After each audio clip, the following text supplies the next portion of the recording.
Herald, can we have the Poultry Herald plaque? Yes, thank you.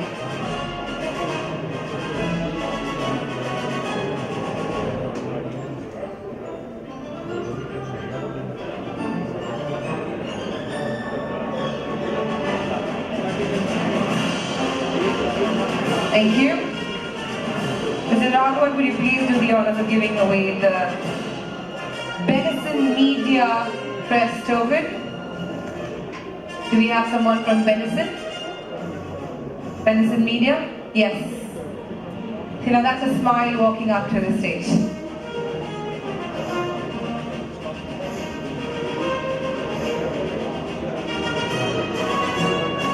We thank you for your time, presence, and collaboration. Can we have SR Publications? Someone from SR Publications? Poultry Punch Publications Private Limited, right there.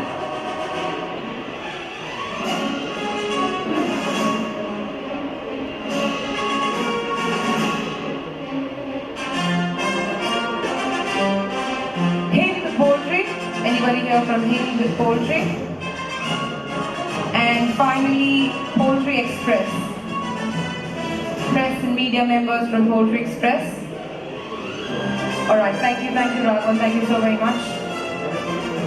Yes.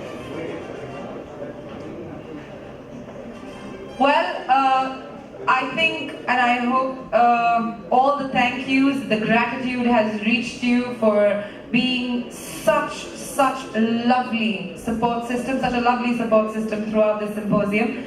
I now request again Mr. Raghavan to take the mic, and we're going to get into the session 3, that is innovations for today. Thank you, Jessica, and thank you all the sponsors, media and associations for supporting us. Now, we get warmed up, right? Right after the lunch, everybody felt dizzy, and we get warmed up with this sponsorship, giving away mementos. Now, the third session, we heard since morning what the second generation thought about, and then we had a heavy dose of technology pouring over us. Now, what we are going to talk now is how do you combine these two and create something that is very new? That is called innovation. So, to start this session, I would like to request Mr. G. Chandrashekhar, who's a celebrated global agribusiness expert and policy commentator. Please, sir. And we have four glittering galaxy of 4 speakers. I would request Mr. Ianis Christodoulou to please come over to the stage, please. And Mr. Anil Sevadas, please. This is a Gen Next, but speaking about innovation. Purchase Godrej, please. And we truly have an innovative platform here, which is managed by Shami Chakravarti.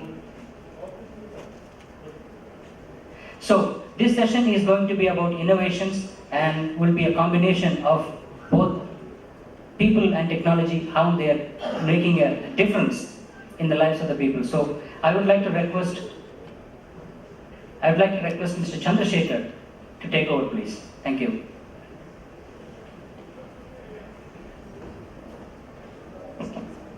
Hello friends, how are you? Good, thank you. I'm happy with this feedback.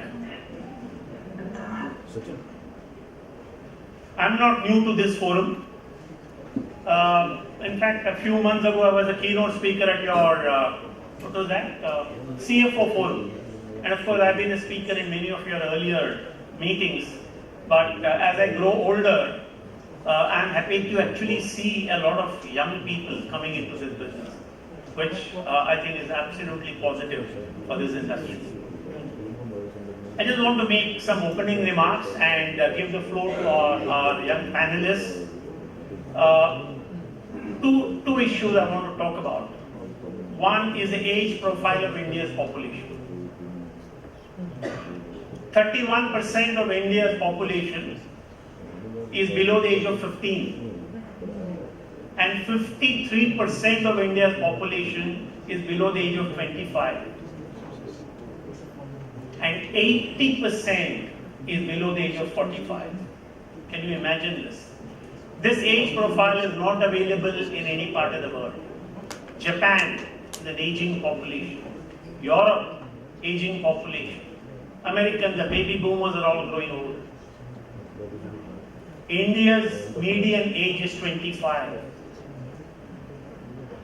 This young population, over the next 15, 20, 25 years, and our young panelists actually represent this young population. This young population is going to drive India's economic growth the next 2 or 3 decades that I can foresee very clearly. This young population is going to become innovators, investors, entrepreneurs. Some of them are of course already entrepreneurs, but we'll have more and more of new entrepreneurs coming up. Therefore, it is this young population which is going to unleash its productive forces on the economy and is going to contribute to the economic growth of this country. And it is this young population which will have a lot more purchasing power than the previous generation had. And therefore, it is this generation which is going to be major producers of goods and services, and also major consumers of goods and services. And therefore, this industry, the livestock feed industry, is today poised at a point of time in the history of this country that the sector is going to open up phenomenally over the next 5, 10, 15 years, given the age profile of the population, and of course growing GDP, and of course increase in the purchasing power of people, changing lifestyles, changing food habits, etc. This is one point I thought I must mention. And that's where innovation becomes extraordinarily important. The second point I want to mention, and I did mention it if I recall correctly in the CFO meeting, is on Sustainable Development Goals of the United Nations. In September 2015, the United Nations adopted what are called SDGs, Sustainable Development Goals. Pardon me if I say, I don't know how many of you are actually even aware of SDGs. We had Millennium Development Goals, which now are replaced by Sustainable Development Goals. Between 2015 and 2030, the United Nations wants the world to achieve 17 goals. Please have a look at these 17 goals, including reduction in poverty, increase in sustainability, improving the environment, and generating employment, gender equality, etc. My own research suggests that this industry is in a position to contribute to as many as 12 or 13 goals of the 17 goals fixed by the United Nations.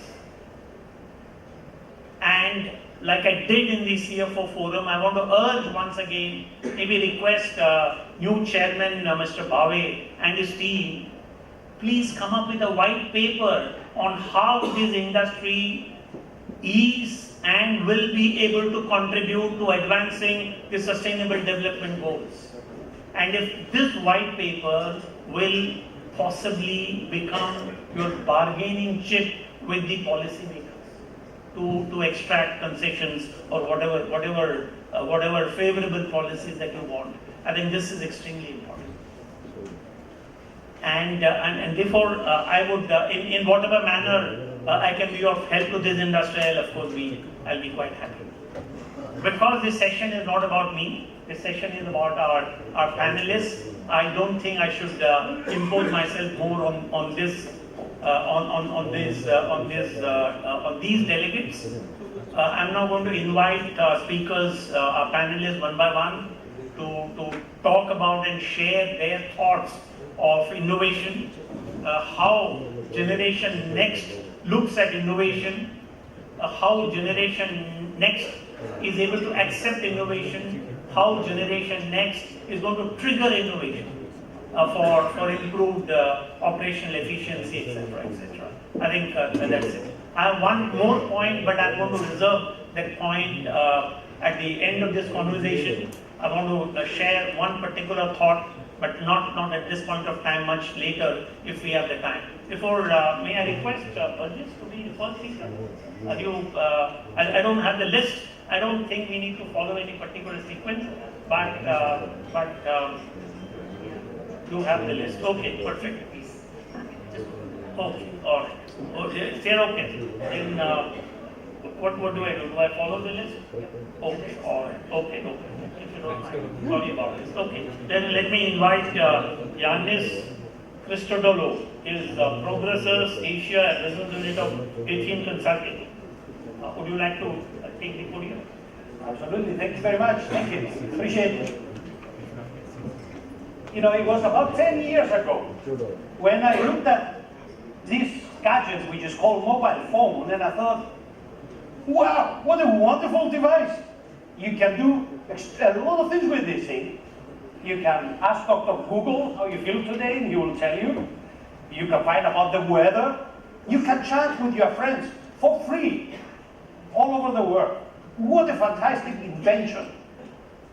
But today we are here and things have changed dramatically. Today we are here and we moved away from a mobile phone to a fact that we can print a house within 24 hours. Wow. Wow. How far away are we from printing a fig mill within 24 hours? For printing a broiler house within 24 hours? For printing milk? We are printing milk, ladies and gentlemen. And in the morning we heard a statement, it would be scary to print chicken, but it's happening. Today's technology has evolved so dramatically in such a short period of time that is very, very difficult to follow. Today we print houses. Today we are talking about setting up smart cities that control how the human being works around them. It controls the human, it controls the mood, how well we want to feel, how bad we want to feel, how intelligent we want to feel. And our friends in Canada, in Toronto, are actually doing it as we talk, setting up a completely smart city. We are talking about 5G, right? 5G will add to the complexity of technology. It will add to the surprises. We are talking about 5G that is, by the way, is coming into India no longer than 2020, right? That's the plan, right? The government here has a plan to launch 5G, and 5G will revolutionize the way we walk around, we operate, we build, and we grow animals. 5G will actually allow us in note speed to communicate with machines, with animals, between us in real time. It's amazing what's happening today with technology. It's amazing what's happening today with artificial intelligence. But what is coming is even more amazing. There are a few areas that I believe personally we will hear more and more about in the next couple of years. And in no preference, I believe that a lot more we are going to hear about artificial intelligence. About how the different items that revolves around us communicate with each other to produce results without the need of a human. And this is what is called, we will struggle. Even the young generation or whatever generation will struggle with this. How can we allow the material things to make decisions by themselves without us as humans be involved or can influence what they do? Artificial intelligence will go a long way. Sensor technology will go a long way. We heard our friend from Cargill before talking about different sensors. Fantastic. This is happening. This is available today. And we will hear more and more and more about sensors. All of this technology to work together in this data, the big data we hear about, right? And all this data comes from one source, sensors. We have sensors, we have data. Hence, a lot of the work that is behind the scenes today is actually sensors. is how to get the data, generate the data. Once you have the data, then what do we need? Artificial intelligence, because we don't want to be dealing with data. We have better things to do as humans. More things are going to happen, and what is exciting me more is around the augmented reality and virtual reality technology. I believe we will, not far from today, we will be in a position where we can wear a set of glasses, wander around the chicken house, and see how well the chicken is doing. We will be in a position where we wear a set of glasses and we can analyze the nutritional value of any product that we see in front of us. We are not very far away from that. All of these technologies are happening as we talk today. People are working behind the scenes of these technologies, and they are coming in our way continuously. Ladies and gentlemen, today we are in a revolution. We are in the 4th industrial revolution. Our ancestors gone through it, we are going through it. But our ancestors went through Industrial Revolution 2 and Industrial Revolution 3. It was a bit easier, I believe. I would like to believe. Industry 4, though, it's more complicated, and it will challenge the human a lot more than any other revolutions we saw before. Our industry is not immune from this revolution. And if we look at this is a snapshot of many hundreds of thousands of startup companies that are specifically set up to find technologies to help our industry, the livestock and aqua industry, to move forward. As industry, globally, we are a little bit behind from adopting technologies for obvious reasons, right? Our focus is to feed people. But today, we cannot ignore technology. Today, technology is knocking on our door and it says, you're going to use me. And all of these startup technology companies are out there experimenting with sensors, experimenting with artificial intelligence, experimenting with software and hardware that is going to allow us as industry to do our job more efficiently and more economically. We already see many examples, many examples in the industry where technology is used wisely today. Starting from grains. How do we grow our corn? How do we grow our wheat? How do we grow our soya? Today, all of these in big companies are done automatically. The tractor knows when to start and go around and harvest, and the sprayer knows when to go around and spray what pesticide or what vitamins to the plants, etc. All of these, which we call the cyber-physical systems, are in existence today. But let's not go very far. Let's go to what we do as industry every day. Today, the technology of how we make feeds has completely changed. And if we take a quick look at a feed mill today, we are surprised what we see. Gone by those days that we walked into a feed mill and it was very dusty, and it was packed of things everywhere, and people, and chaos. Today we go into a feed mill and it looks like a spaceship to me. And the pictures, ladies and gentlemen, you see in front of you today on that slide there are pictures taken from operations in Asia, in our doorstep. Not to say in your country, some of them. So we are here. Technology is here, and the way we grow animals, the way we will grow animals in the future is changing. Today, we monitor the animal in real time, continuously, and in real time, we know how that animal feels. Does it feel well? Is it sick? Is it happy? Is it unhappy? Is it performing the way we want it to perform? Understood it.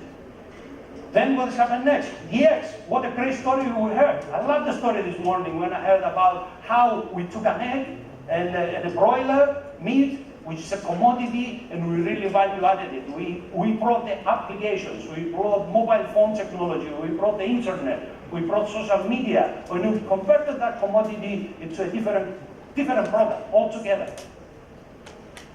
I applaud really companies that take this. It's a difficult thing to do, but it's happening. The tools to do it are here. It's a choice of us saying, do we want to do it, or should we wait for somebody else to do it first? What's also become very interesting and is going to trouble our industry, is how much more involved the consumer is becoming in how we grow and produce animal proteins. The startup technologies, all these technologies that exist today, doesn't only come to our industry, it actually goes to the consumer. Today we have examples of magic trays that they will tell you when you are running out of eggs. Or trays that you put in your fridge and then it's going to tell you when that egg is going to expire. And then the consumer will start wondering why company A's egg expires faster than company B's egg. Right? We have magic forks today. And we are not far away from actually what I call a smart fork, and it's a lot of work that is happening today in a certain university, which by using the fork, you can detect the amount of pathogens or bacteria inside the product. Amazing, isn't it? So imagine the consumer with that fork poking his egg and poking his chicken and telling you, it's full of E. coli, I don't want this anymore. Wow, isn't it? That's technology for us. But I like to look at things in the bright side. I like to look at things and putting them in a perspective that's actually going to help us. And all of this technology is giving us today an extra ability to stand up and say, that's how we are going to do things differently for our own benefit. And technology will allow us, and it is allowing us today as we talk, to have a better capacity. Is it producing feeds? Is it producing chickens? Is it producing eggs? Is it producing milk? We can produce it better. We can produce it faster, and we can produce it more consistently. But also technology will allow us to produce better quality, because we can monitor in real time the quality of products, of the animal, the environment. And above all, we can utilize our resources a lot better. Today we have inefficiencies as industry, many. By utilizing technologies, we can actually become more efficient in terms of resource utilization. Okay? One very important point I would like to warn the industry about, and we find it today as we talk.